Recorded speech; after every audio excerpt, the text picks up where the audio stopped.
Today we're gonna learn together about the tutorial on Microsoft Excel on how to use the shortcut buttons of F4 keyboard.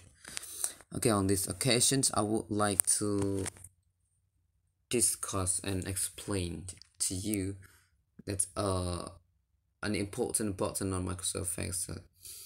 So especially when you become an admin on a website or social media or on office and etc. So here, for example, we have 10 persons or 10 people that needs to make a presence on an office, and you need to make a change if people have completely presence on the office.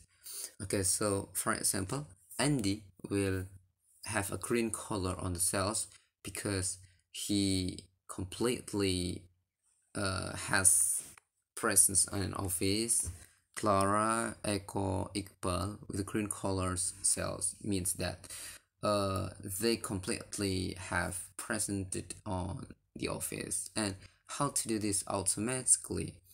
Okay, this undo again, and then Andy will be a green color, and to make green colors on Clara cells, just click F4, F4 on keyboard. So F4 functions is besides a table reference.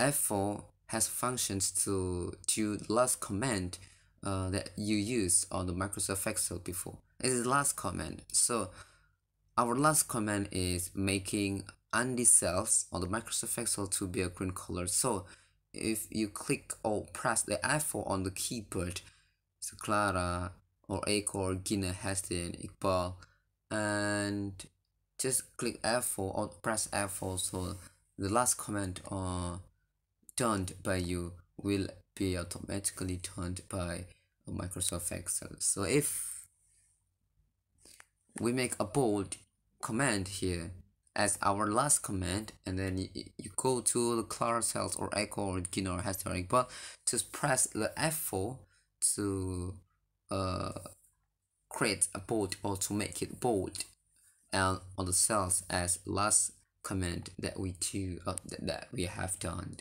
Okay, so you do not need to type one by one manually, just clicking F4 to do the last command on the Microsoft Excel. It's about the shortcut button as F4 Microsoft Excel. See you soon in the next video. Bye bye.